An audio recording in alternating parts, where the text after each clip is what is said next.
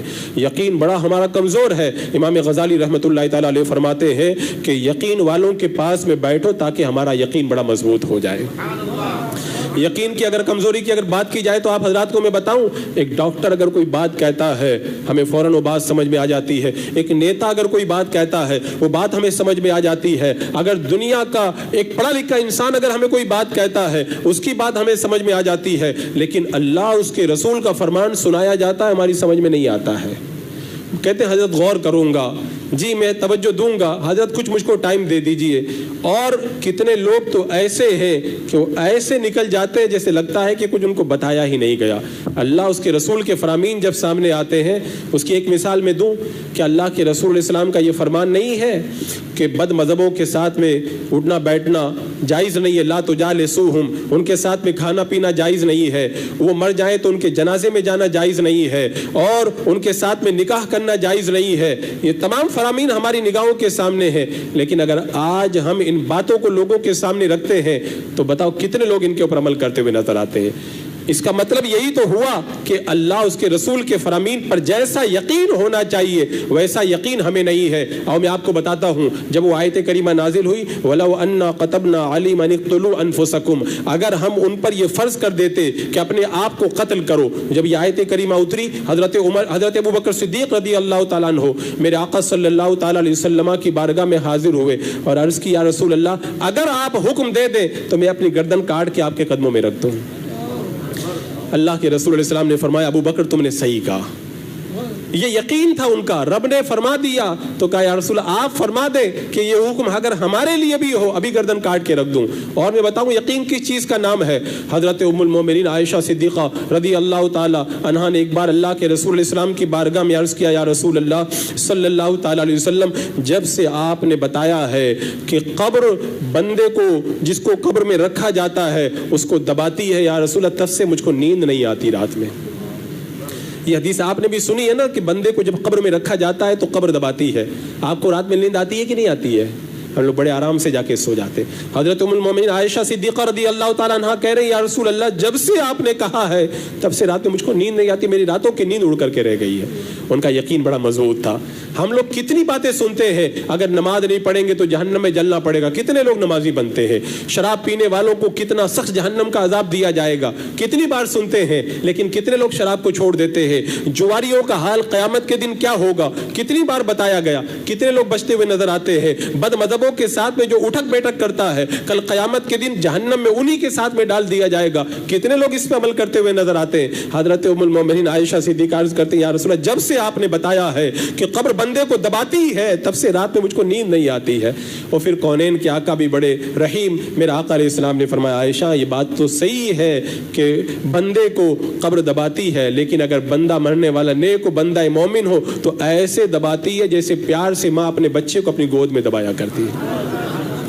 تو ان کا یقین بڑا مضبوط تھا. اور یقین کی جب بات آئی تو ایک بات مجھے اور یاد آئی. حضرت سلمہ جبار بن سلمہ رضی اللہ تعالیٰ عنہ ایمان لائے. لوگوں نے ان سے پوچھا تم ایمان لائے اس کی وجہ کیا ہوئی؟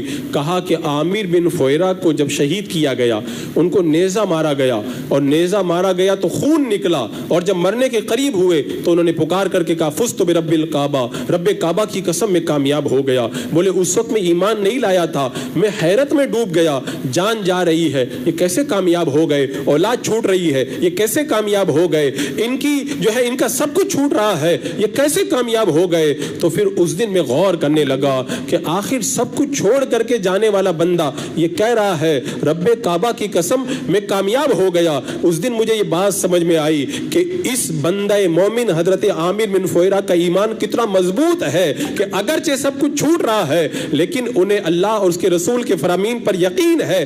دنیا جا رہی ہے لیکن آخرت کی نعمتیں انشاءاللہ جلد ہی میرے پاس میں آنے والی ہے. تبھی تو وہ کہہ رہے فزت برب الکعبہ. اس دن میرے دل کے اندر ایمان کی محبت پیدا ہوئی اور میں کلمہ پڑھ کے مسلمان ہو گیا. یہ یقین کا درجہ ہوا کرتا ہے. آج اللہ اس کے رسول کے کتنے فرامین ہم تک پہنچتے ہیں لیکن ہمارے اندر یقین کی وہ کیفیت کبھی بھی نہیں پیدا ہوتی. عزیزان مکرم, جب تک ہمارا یقین پختہ نہیں ہوگا اس وقت تک ہم کامیابی سے ہم کنار نہیں ہو سکتے. آج حالات دیکھ رہے ہیں, لوگ حالات کی وجہ سے پل پل کے اندر بدل رہے ہیں. ہم نے حالات کے اندر دیکھا کتنے لوگ NRC کے مسئلے کے اندر گمراہیت کا شکار ہو گئے. ہم نے دیکھا کتنے لوگ سیاسی طور پر بدلتے ہوئے حالات کی وجہ سے یہ کہہ رہے ہیں کہ اب ان حالات کے اندر اگر ہم بد مذہبوں کے ساتھ میں نہیں رہیں گے تو جو باطل طاقتیں ہیں RSS ہے یا جو اسلام دشمن طاقتیں ہیں وہ ہمیں مٹا دے گی. ہمیں اتحاد کی ضرورت ہے, ہمیں ملنے کی ضرورت ہے. بتاؤ اتنا کمزور ایمان ہمارا ہو جائے کہ معمولی حالات کی وجہ سے ہم اتنے بدل کر کے بات کرنے پہ مجبور ہو جائیں. آپ مجھے ایک بات بتائیں کہ ان حالات کے اندر اگر کوئی یہ کہتا ہے کہ ان کے ساتھ میں ہم اتحاد نہیں کریں گے تو پھر ہم کیسے بچ پائیں گے؟ کیا اس سے پہلے حالات خراب نہیں ہوئے تھے؟ اعلیٰ حضرت رضی اللہ تعالیٰ عنہ کے زمانے میں اس سے زیادہ حالات خراب ہوئے تھے. شیخ مجدد الفسانی رحمۃ اللہ تعالیٰ علیہ کے زمانے میں اس سے زیادہ حالات خراب ہوئے تھے, لیکن وہ لوگ حق کے اوپر ڈٹ کر کے رہے. مجھے ایک بات یاد آئی, حضرت شیخ مجدد الفسانی رحمۃ اللہ تعالیٰ علیہ نے اپنے مکتوبات شریف کے اندر لکھا ہے ایک جگہ کہ ایک بزرگ فرمایا کرتے تھے کہ مسلمان ہو جانا دیوانہ ہو جانے کا نام ہے.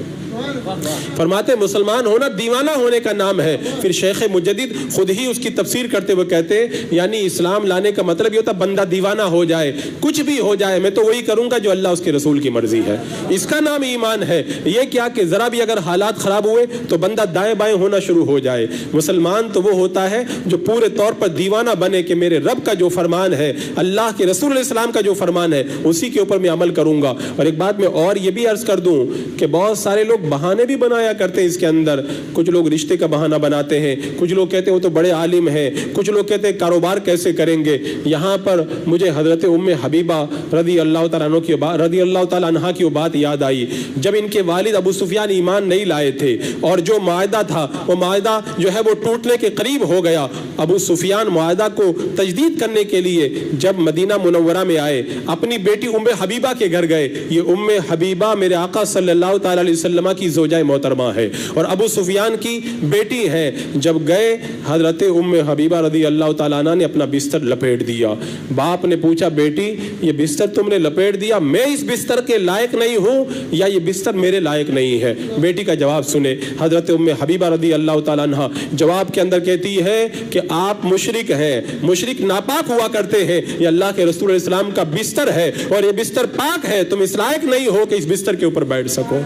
ایک بیٹی اپنے باپ سے کہہ رہی ہے، اس کو کہتے ہیں مسلمان ہو جانا۔ اسلام تو نام ہے دیوانہ ہو جانے کا۔ اللہ اس کے رسول نے جو کہہ دیا بس اس کے لیے ہمہ وقت بندہ تیار رہے، پھر یہ نہ دیکھے کہ میرے سامنے آ رہا وہ رشتہ دار ہے کہ کوئی اجنبی آدمی ہے، اس کا نام دیوانگی ہے۔ اللہ اکبر کبیرہ۔ جب تک ایسی دیوانگی ہمارے اوپر طاری نہیں ہوگی ہم کامیاب نہیں ہوں گے۔ اور عزیزان مکرم ایک بات میں یہ بھی عرض کر دوں کہ لوگ تو مر ہی رہے اور ہم بھی دنیا سے ایک دن چلے جائیں گے اور زندگیاں تو دن بدن ختم ہو رہی ہیں۔ مرنے کے بعد ہمارے اعمال کی جزا کون دے گا؟ اللہ تبارک و تعالیٰ عطا فرمائے گا۔ تو جو اس کی مرضی کے مطابق چلے گا اسی کو تو اللہ تعالیٰ اچھی جزا عطا فرمائے گا، جو اس کی مرضی کے خلاف چلے گا اللہ تبارک و تعالیٰ اسے کبھی بھی اچھا بدلہ نہیں عطا فرمائے گا۔ تو جب اللہ تبارک و تعالیٰ کی بارگاہ ہی میں جانا ہے تو وہی کام کرنا چاہیے جس سے اللہ تبارک و تعالیٰ راضی ہو۔ اور رب نے تو بتا دیا، جگہ جگہ اپنے محبوب علیہ السلام کی عظمتوں کو ظاہر فرما دیا۔ بہت سے لوگ کیا کہتے ہیں کہ وہ تو جو ہے وہ نمازی ہیں، بڑی تبلیغ کرتے ہیں۔ کیا مسجد نبوی کے اندر اللہ کے رسول علیہ السلام کے اقتداء کے اندر نماز پڑھنے والوں کے بارے میں رب نے یہ نہیں فرمایا کہ لا تعتذروا قد کفرتم بعد ایمانکم؟ بہانے مت بناؤ، ایمان لانے کے بعد تم کافر ہو چکے ہو۔ کیوں کافر ہو گئے؟ انہوں نے صرف اتنا کہہ دیا تھا کہ نبی کو کیا پتا کہ اونٹنی کہاں ہے، نبی کو غیب کی بات کیا پتا ہے۔ نبی علیہ الصلوۃ والسلام کی اقتداء میں نماز پڑھنے والوں نے جب میرے آقا علیہ السلام کے غیب پر اعتراض کیا رب نے فرما دیا لا تعتذروا قد کفرتم بعد ایمانکم، بہانے نہ بناؤ تو ایمان لانے کے بعد کافر ہو گئے ہو۔ لوگ ان کی کتابیں تک پڑھتے ہیں اور کہتے ہیں کہ ان میں بھی تو اچھی باتیں لکھی ہے۔ اللہ اکبر۔ حضرت عمر رضی اللہ تعالیٰ عنہ میرے آقا علیہ السلام کی بارگاہ میں حاضر ہوئے، توریت کا ایک نسخہ ہے، پڑھنے لگے، ابھی چہرہ اقدس پہ نظر نہیں پڑی، جو پڑھتے چلے جا رہے ہیں میرے آقا علیہ السلام کا چہرہ مبارک متغیر ہونے لگا۔ حضرت ابو بکر صدیق رضی اللہ تعالیٰ عنہ نے کہا ابو بکر اے عمر دیکھتے نہیں اللہ کے رسول علیہ السلام کے چہرے کی طرف؟ جب حضرت عمر رضی اللہ تعالیٰ عنہ نے نظر اٹھا کے دیکھا چہرے پہ جلال کے آثار نظر آئے، غضب سے ان کے خدا بچائے، جلال باری عتاب میں ہے۔ جب دیکھا تو کانپ گئے، گھٹنوں کے بل بیٹھ گئے، معافی مانگنے لگے، یا رسول اللہ مجھے معاف فرما دے، میں ایمان لایا اللہ کے رب ہونے پر، آپ کے رسول ہونے پر، اسلام کے سچے دین ہونے پر، یا رسول اللہ مجھے معاف فرما دے۔ میرے آقا علیہ السلام نے ارشاد فرمایا کہ اگر آج موسیٰ بھی ہوتے تو ان کے لیے میری پیروی کے علاوہ کوئی چارہ نہ ہوتا۔ اگر آج موسیٰ بھی ہوتے تو میری پیروی کرتے۔ اب میں آپ سے ایک سوال کرنا چاہتا ہوں، حضرت عمر فاروق رضی اللہ تعالیٰ عنہ کیا پڑھ رہے تھے؟ کوئی اور کتاب نہیں پڑھ رہے تھے، آسمانی کتاب ہے توریت جو اللہ نے نازل فرمائی ہے، اسی توریت کو پڑھ رہے ہیں۔ مگر اس توریت میں کچھ لوگوں نے تبدیلی کر دی ہے۔ جب اللہ کی نازل کی ہوئی کتاب کے اندر اگر کوئی کچھ تبدیلی کر دے اور اگر اس کو کوئی پڑھے، میرا آقا علیہ السلام اتنے جلال میں آ جائے تو جن کتابوں کے اندر یا جن کتابوں کے لکھنے والوں نے اللہ اس کے رسول کی شان میں گستاخی کی ہے، اگر کوئی ان کو پڑھے گا تو اللہ اس کے رسول کتنے ناراض ہوں گے۔ اور جب اللہ اس کے رسول ناراض ہو گئے تو دنیا میں ٹھکانہ ہے نہ آخرت کے اندر اس کا کوئی ٹھکانہ ہوگا۔ لوگ دین پڑھتے نہیں اور فوراً اعتراض کرتے ہوئے نظر آتے ہیں کہ ایسے مشکل حالات میں یہ مولانا لوگ لڑانے والی باتیں کرتے ہیں۔ اچھا میں ایک سیدھا سا آپ حضرات سے سوال کرتا ہوں کہ اگر اللہ اس کے رسول کی شان میں انہوں نے جو گستاخی کی ہے آپ کو پتہ نہیں تو پہلا کام یہ کریں آپ وہ دیکھ لیں، آپ کو پتہ ہو جانا چاہیے، اور جب آپ کو پتہ چل گیا کہ واقعی گستاخی کی ہے تو اب اس کے بعد میں اگر آپ کہتے ہیں کہ ان کا رد نہ کیا جائے، ان سے دوری اختیار نہ کی جائے، تو میں آپ سے ایک سوال یہ کرنا چاہتا ہوں، آپ یہ بتائیں اگر کوئی آپ کے والد کو گالی دے، اگر کوئی آپ کے استاد کو گالی دے تو آپ کیا کریں گے؟ آپ میں سے میرے خیال سے کوئی بھی ایسا بندہ نہیں ہوگا جو خاموش بیٹھے گا۔ تو آپ کے والد، آپ کے رشتہ داروں کی عظمتیں اتنی زیادہ کہ اگر کوئی ان کے خلاف بولے آپ ان سے زندگی بھر کے لیے تعلق توڑ لیں، بلکہ مقدمہ بازی تک کی نوبت آ جائے، اور اللہ اس کے رسول کی عظمت ہمارے دلوں میں اتنی بھی نہ ہو کہ جو گستاخی کرنے والے یا اس طرح کی باتیں کرنے والے یا ان کو ماننے والے ہیں اگر ان سے دور رہنے کے لیے کہا جائے تو پھر ہم جو ہے وہ طرح طرح کے بہانے بناتے ہوئے نظر آتے ہیں۔ اس کا مطلب ہمارے دلوں کے اندر والدین کی عظمت زیادہ ہے، اللہ اس کے رسول کی عظمت کم ہے، اور اگر واقعی یہ حال ہے تو پھر اللہ کے عذاب کا انتظار کرنا چاہیے۔ ایک حدیث پاک میں نے پڑھا تھا کہ جب دجال نکلے گا تو بہت سارے لوگ کہیں گے ہم دجال کو دیکھنے جاتے ہیں، تو ان سے کہا جائے گا نہ جاؤ، تو وہ کہیں گے کہ ہمارا ایمان بڑا مضبوط ہے، دجال کو دیکھ کر ہم پر کوئی اثر نہیں ہوگا۔ اللہ کے رسول علیہ السلام نے ارشاد فرمایا وہ اپنے ایمان کو مضبوط سمجھ کر کے دجال کو دیکھنے جائیں گے، دجال کو دیکھیں گے اور اس کو دیکھ کر کے پھر گمراہ ہو جائیں گے۔ بتاؤ، جو اپنے ایمان کے مضبوط ہونے کا دعویٰ کرتے ہیں، میرے آقا علیہ السلام نے پہلے ہی بتا دیا دجال کو دیکھنے کے لیے جائیں گے اور دیکھ کر کے گمراہ ہو کر کے رہ جائیں گے۔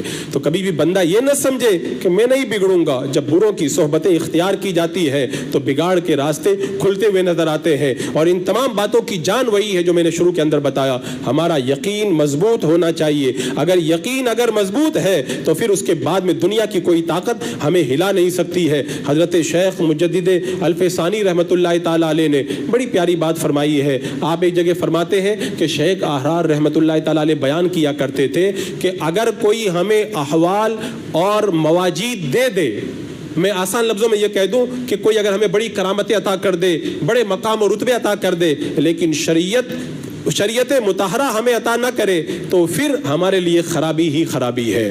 اور کہتے اگر ہمیں کوئی شریعت مطہرہ عطا کر دے اور کچھ بھی نہ ملے تو پھر ہمارے لیے آبادی ہی آبادی ہے۔ یعنی وہ فرمایا کرتے ہم کو کرامتوں کی ضرورت نہیں ہے، شریعت کے اوپر ڈٹنے کی ضرورت ہے، اور بندہ جب شریعت پہ ڈٹے گا تبھی جا کر کے سب کچھ ملے گا۔ آج ان مشکل حالات کے اندر لوگ طرح طرح کے بہانے بناتے ہیں۔ میں کہتا ہوں اللہ تبارک و تعالیٰ نے 24 گھنٹے کے اندر صرف چند ہی منٹ کے اندر تو نماز پڑھنے کے لیے کہا ہے، باقی پورا دن تو ہمیں دے دیا ہے، ہمیں سارا مال تو دے دیا ہے، سال میں ایک بار مال کے اندر سے صرف 2.5% ہی تو نکالنے کا حکم دیا ہے۔ ہمیں اگر شراب حرام کی ہے تو بہت سارے شربت بھی تو اللہ تعالیٰ نے ہمارے لیے حلال فرما دیے۔ ریشم کا ایک کپڑا حرام کیا، کتنے اچھے اچھے کپڑے ہمارے لیے حلال کر دیے۔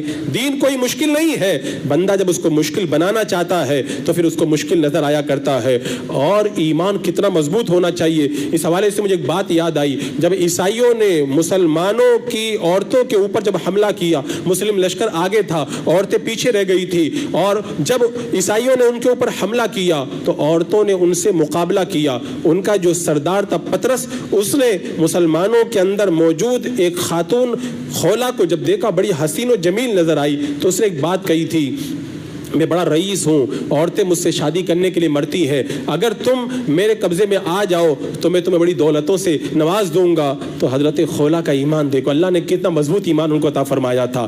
آج جو ہے وہ کتنے غیروں کے ساتھ ہماری مسلم لڑکیاں جو ہے وہ بھاگتی ہوئی نظر آتی ہے، معمولی عشق کے چکر میں، دولت کے چکر میں، یا معمولی لذت کے چکر میں۔ حضرت خولا کا ایمان دیکھو، یقین کتنا مضبوط ہے۔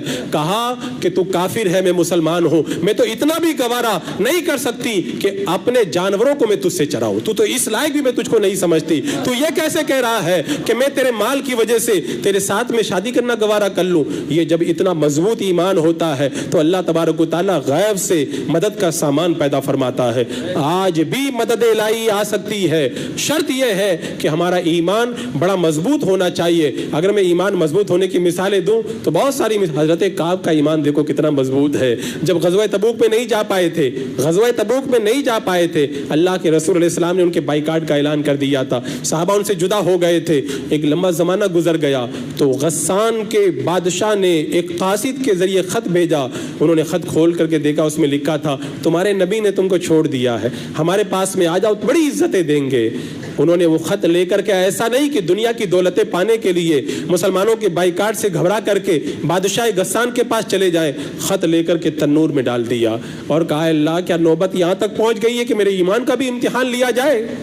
انہوں نے کہا میں یہ کیسے گوارا کر لوں، میرے آقا علیہ السلام کے در کو چھوڑ کر کے میں کافر کے پاس میں چلا جاؤں، نبی کے در کی غلامی سے اچھی کون سی چیز ہو سکتی ہے؟ اگرچہ میرے بائیکاٹ کا اعلان ہے، کبھی تو اللہ کے رسول علیہ السلام کا رخ انور میری طرف اٹھے گا اور میری قسمت بدلتی ہوئی نظر آئے گی۔ یہ ایمان کی مضبوطی ہوا کرتی ہے تو اللہ تبارک و تعالیٰ دیکھو قرآن میں ان کی تعریف فرماتا ہے۔ عزیزان مکرم، ان مشکل حالات کو دیکھ کر کے گھبرانے کی ضرورت نہیں ہے، ہمارا ایمان اگر مضبوط ہوگا تو یہ حالات، قرآن مقدس کی کل ایک آیت کریمہ 17ویں پارے کی میں پڑھ رہا تھا، اللہ تبارک و تعالیٰ نے اس میں ارشاد فرمایا کہ اللہ تبارک و تعالیٰ حق کو باطل پر مارتا ہے فَيَدْمَغُهُ فَإِذَا هُوَ زَائِقٌ، تو حق باطل کا بھیجا نکال دیتا ہے اور باطل مٹ کر کے رہ جاتا ہے۔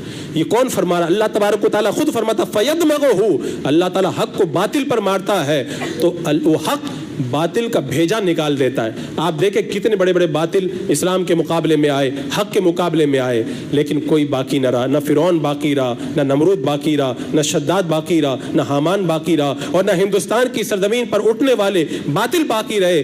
اسلام پوری چمک کے ساتھ میں باقی رہا۔ آج بھی جو شریعت کے اندر تبدیلی کر رہے ہیں، اسلام کے خلاف قانون بنا رہے ہیں، رب کا فیصلہ سچا ہے، رب کا فرمان حق ہے، ایک دن ایسا ضرور آئے گا فَيَدْمَغُهُ، اللہ تعالیٰ حق کو باطل پر مارے گا، باطل کا بھیجا نکال کر کے اللہ تعالیٰ حق کو پھر ایک مرتبہ سرخروئی عطا فرمائے گا۔ ہمیں حالات سے ڈر کر کے پیچھے نہیں ہٹنا چاہیے، یقین اگر مضبوط ہو۔ حضور تاج الشریعہ رحمۃ اللہ تعالیٰ علیہ ایک بار ٹرین میں سفر کر رہے تھے، ہم لوگ بھی ٹرین میں سفر کرتے ہیں، اب کس کی سیٹ کس کے پاس میں آ جائے کچھ پتہ چلتا ہے کیا؟ اتفاق کی بات ہے آپ کے قریب میں ایک ایسے خاتون کی سیٹ پڑ گئی جو اس کے جسم کا حصہ جگہ جگہ سے کھلا ہوا تھا۔ اب ہم کہتے ہیں مجبوری ہے کیا کریں، لیکن بندے کا جب یقین مضبوط ہو تو اللہ تعالیٰ اس کی حفاظت کا سامان فرماتا ہے۔ حضور تاج الشریعہ رحمۃ اللہ تعالیٰ علیہ نے فرمایا کہ درمیان کے اندر ایک کپڑا لٹکا دو تاکہ اس غیر خاتون کے اوپر میری نظر نہ پڑنے پائے۔ یہ جو ہے وہ حضر کی بات نہیں، سفر کی بات ہے، یہ ٹرین کا واقعہ ہے۔ جب پردہ بیچ میں لٹکا دیا گیا، عورت کو جب پتہ چلا کہ یہ بزرگ عورتوں سے بڑے جو ہے وہ پرہیز کرتے، شریعت پر عمل کرتے ہیں، اسی لیے انہوں نے پردہ لٹکا دیا۔ انہوں نے، اس عورت نے خود اپنی سیٹ کو چینج کروایا اور دوسری جگہ اٹھ کر کے چلی گئی۔ جب بندہ شریعت پہ عمل کرے اللہ تعالیٰ ٹرین میں بھی اس پر عمل کی رائیں آسان فرما دیا کرتا ہے، لیکن ہمارے اندر پہلے یقین تو ویسا ہونا چاہیے۔ حضور صدر الشریعہ رحمۃ اللہ تعالیٰ علیہ آخری عمر تک مسجد میں پہنچ کر کے نماز ادا کیا کرتے تھے۔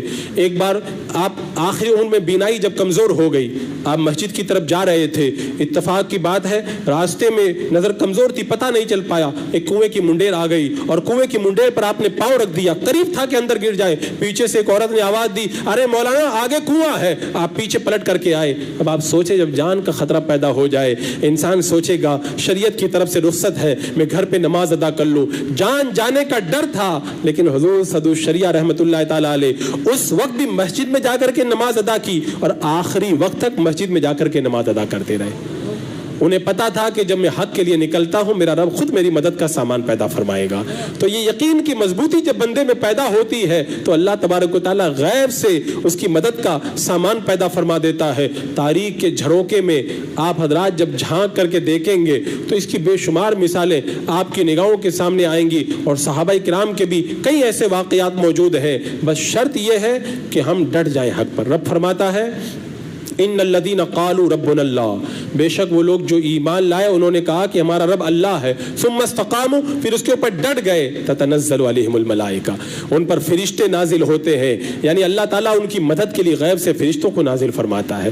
ہم کہتے ہیں ہماری مدد کیوں نہیں آتی، مدد کیوں نہیں آتی؟ مدد تو آج آ جائے لیکن پہلے ہم اپنے دل کو تو بدلیں، ہم اپنے دل کو پہلے پورا یقین تو عطا کریں۔ جب تک یقین کے اجالے ہمارے دل کے اندر پیدا نہیں ہوں گے، آپ کو میں یقین کی بات بتاؤں تو قرآن مقدس آپ پڑھ کر کے دیکھیں، حضرت موسیٰ علیہ السلام جب اپنی قوم کو لے کر فرعون سے بھاگ کر کے جب آپ جا رہے تھے مصر سے، تو فرعون نے ان لشکروں کا پیچھا کیا، جب پہنچا تو آگے دریا تھا اور پیچھے فرعون کا لشکر آ گیا. اس وقت قوم نے کیا کہا تھا؟ اِنَّا لَمُدْرَكُونَ، اے اللہ کے نبی ہم پکڑ لیے گئے. اور ظاہر سی بات ہے، آگے دریا ہے اور پیچھے فرعون کا پورا بڑا لشکر ہے، اب بچنے کا کوئی راستہ ہے؟ لیکن یقین دیکھو حضرت موسیٰ علیہ السلام کا. قرآن کہتا ہے حضرت موسیٰ علیہ السلام نے کہا کلا، ہم ہرگز نہیں پکڑے گئے، ہم ہرگز نہیں پکڑے گئے. تعجب کی بات ہے، آگے دریا پیچھے پورا لشکر، کیسے نہیں پکڑے گئے؟ حضرت موسیٰ علیہ السلام نے کیا کہا تھا؟ اِنَّ رَبِّي سَيَهْدِينِ، میرا رب مجھ کو راستہ عطا فرمائے گا. جب یقین پیدا ہوا، اللہ نے کیسا راستہ عطا فرمایا؟ دریا کو چیر کر کے ان کو دریا پار کروا دیا. یقین اگر مضبوط ہو تو اللہ تعالیٰ دریا کے اندر بھی راستے پیدا فرما دیتا ہے. حضرت خالد بن ولید رضی اللہ تعالیٰ عنہ کو دیکھو، جب آپ نے ایک عیسائیوں کے ایک شہر کا محاصرہ کیا، وہ ہارنے کے قریب ہو گئے، پادری آ کے کہتا ہے محاصرہ اٹھا لو نہیں تو میں یہیں پہ خودکشی کر کے مر جاؤں گا. کہا تم مر یا جی تیری مرضی ہے. حضرت خالد بن ولید نے کہا کہ جب تک اللہ نہ چاہے کوئی مر نہیں سکتا اور جس کو موت دے وہ بچ نہیں سکتا. اس نے کہا یہ صحیح بات ہے. کہاں صحیح بات ہے؟ کہ یہ زہر کھا کے دکھا دو. حضرت خالد بن ولید رضی اللہ تعالیٰ عنہ نے پادری کے ہاتھوں سے زہر لیا، بسم اللہ پڑھ کے کھا گئے. وہ پادری حیرت میں ڈوب گیا، یہ یقین کہاں سے آیا؟ ہم کہتے تو ہیں کہ اللہ کی مرضی ہوتی ہے وہی ہوتا ہے، لیکن ہمارا اتنا یقین تو مضبوط نہیں ہے. حضرت خالد بن ولید نے کہا میرا رب نہیں چاہے گا تو میں نہیں مر سکتا، لاؤ میں کھا کے دکھاتا ہوں. کھایا، وہ کلمہ پڑھ کے مسلمان ہو گیا. اللہ تبارک و تعالیٰ نے مسلمانوں کو فتح عطا فرمائی. یہ تاریخ ہم مسلمانوں کی. حضرت سعد بن ابی وقاص رضی اللہ تعالیٰ عنہ کی تاریخ پڑھے، جب مدائن کو فتح کرنے جا رہے ہیں، پل کا جتنا راستہ تھا سب انہوں نے جو ہے وہ کافروں نے کاٹ دیا. اب وہاں پہ جانے کا کوئی راستہ نہیں، پل کاٹ دیا گیا. اور سامنے کیا تھا؟ سامنے پوری فوج دریا پہ آ کے بیٹھ گئی کنارے پر. وہ دیکھ رہے تھے دریا کیسے پار کرتے ہیں. کیا کوئی راستہ ہو سکتا؟ اتنا بڑا دریا ہو، پل بھی نہ ہو، کیا کوئی دریا پار کر سکتا ہے؟ حضرت سعد بن ابی وقاص رضی اللہ تعالیٰ عنہ کا ایمان بڑا مضبوط ہے. آپ نے فرمایا میرے پیچھے پیچھے آؤ گے؟ سب نے کہا ہم پیچھے پیچھے آئیں گے. آپ نے بسم اللہ الرحمن الرحیم پڑھا اور دریا کے اندر گھوڑے کے قدم ڈال دیے. جب آپ کا گھوڑا دریا میں کودا تو پیچھے پورا اسلامی لشکر دریا کے اندر کود گیا. اور اتنا خطرناک دریا بغیر کسی پل کے، بغیر کسی برج کے انہوں نے پار کیا. اور جب پار کر کے دوسرے کنارے پہ پہنچے، مدائن والے فوجی چلا اٹھے، بھوت آ گئے، بھوت آ گئے، اور پورا قلعہ فتح کر خالی کر کے چلے گئے. اللہ تبارک و تعالیٰ نے مسلمانوں کو فتح عطا فرما دی. یہ یقین کی بہاریں ہیں. ہم کہتے ہیں مدد نہیں آتی، مدد تو آج آ جائے، ابھی اسی وقت آ جائے، لیکن پہلے ہمارے دل کے اندر وہ ایمان اور وہ عقیدہ تو مضبوط ہو. تھوڑی تھوڑی باتوں میں ہم بدل جاتے ہیں کہ فلاں مولانا صاحب نے تو جائز کہا ہے، وہ بھی تو صحیح کہہ رہے ہیں، وہ بھی تو صحیح کہہ رہے ہیں. شریعت مطہرہ کا جو اصل حکم ہے اس کو دیکھو. شریعت کے حکم پہ جب چلو گے تبھی اللہ تبارک و تعالیٰ راضی ہوگا، ورنہ دائیں بائیں کے راستے نکالنے والے بہت ہیں. ابھی آپ نے دیکھا پچھلے دنوں کے اندر بمبئی کی سرزمین پر بھی حضرت امیر معاویہ رضی اللہ تعالیٰ عنہ کی شان میں گستاخانہ کلمات کہے گئے. ابھی گجرات کی سرزمین سے بد مذہبوں کے حوالے سے اتنی رمی دکھائی گئی کہ اہل ایمان کا ایمان خطرے کے اندر پڑ گیا. جب اس طرح کے لوگ جب اہل ایمان کے ایمان کا سودا کرنے کے لیے آمادہ ہو جائیں گے تو ایسے موقع پر اگر ایمان کی حفاظت کا سامان ہوگا الحمدللہ بریلی شریف سے ہوگا. اور ہر دور کے اندر بریلی شریف اہل ایمان کی حفاظت کے لیے سب سے آگے آ کر کے دکھاتا ہے. اگر کامیابی چاہتے ہو، کامرانی چاہتے ہو تو پھر مسلک اعلیٰ حضرت پہ چلو. انشاءاللہ صحیح معنوں کے اندر جو اصل دین اللہ کے رسول علیہ السلام سے ہمیں ملا ہے وہ دین پر ہمیں اعلیٰ حضرت سرکار کی تعلیمات چلاتی ہوئی نظر آئیں گی. بات آ گئی ہے تو میں عرض کروں، اعلیٰ حضرت رضی اللہ تعالیٰ عنہ صرف لکھتے نہیں تھے، آپ کے دل کے اندر ایمان بھی بڑا مضبوط تھا. کل میں نے ایک بات پڑھی تو میں حیرت میں ڈوب گیا. فرشتے کھاتے پیتے نہیں ہیں اور اللہ کی تسبیح کرتے رہتے. میں پڑھ رہا تھا تو حضور صد الافاضل رحمۃ اللہ تعالیٰ علیہ کی بات وہاں پہ میں نے پڑھی. مفتی احمد یار خان صاحب علیہ رحمہ فرماتے ہیں کہ حضور صد الافاضل نے ایک بار بتایا تھا کہ اعلیٰ حضرت رضی اللہ تعالیٰ عنہ نے ایک مرتبہ 15 دن تک کچھ بھی کھایا پیا نہیں. 16ویں دن سے پہلا روزہ تھا، 16ویں دن سے آپ نے روزہ رکھ دیا اور 16ویں دن کا جب روزہ کھلا تو پہلا روزہ جب افطار کیا تو 16ویں دن بغیر کچھ کھائے پیا آپ نے 16ویں دن افطاری کے وقت میں تھوڑا سا کچھ کھایا پیا. کیا کوئی بندہ 15 دن تک بغیر کھائے پیے رہ سکتا ہے؟ لیکن اللہ تعالیٰ جب روحانیت عطا فرماتا ہے تو ایسی روحانیت عطا فرماتا ہے. تو میں یقین کی بات کر رہا تھا، اعلیٰ حضرت رضی اللہ تعالیٰ عنہ کا یقین کتنا مضبوط تھا کہ جب آپ اپنے والدین کے ساتھ میں پہلے سفر حج پہ جا رہے تھے، طوفان آیا، لوگوں نے کفن پہن لیے، کوئی بچنے کی امید نہیں تھی، ملا نے اعلان کر دیا اب مرے کہ تب مرے. حضور اعلیٰ حضرت سرکار نے اپنے والدین کے چہرے پہ کچھ جو ہے وہ حیرانی کے آثار دیکھے تو کہا کہ انشاءاللہ یہ جہاز نہیں ڈوبے گا، اور انہوں نے اعلیٰ حضرت سرکار نے اللہ کی قسم کھا کر کے کہا کہ جہاز نہیں ڈوبے گا۔ اب اس کے بعد میں بڑے جھمیلوں کے بعد میں جب جہاز بچ گیا، آپ سے پوچھا گیا کہ آپ کیسے کہہ رہے تھے کہ جہاز نہیں ڈوبے گا؟ کہا اس لیے کہ میں نے حدیث پاک میں پڑھا ہے بسم اللہ مجریہا و مرساہا، یہ دعا جو پڑھ کر کے کشتی میں بیٹھ جائے وہ کشتی ڈوبنے سے محفوظ ہو جاتی ہے۔ میں جانتا تھا ملا غلط کہہ سکتا ہے، اللہ کے رسول اسلام کا فرمان کبھی غلط نہیں ہو سکتا۔ یہ یقین کی مضبوطی ہے۔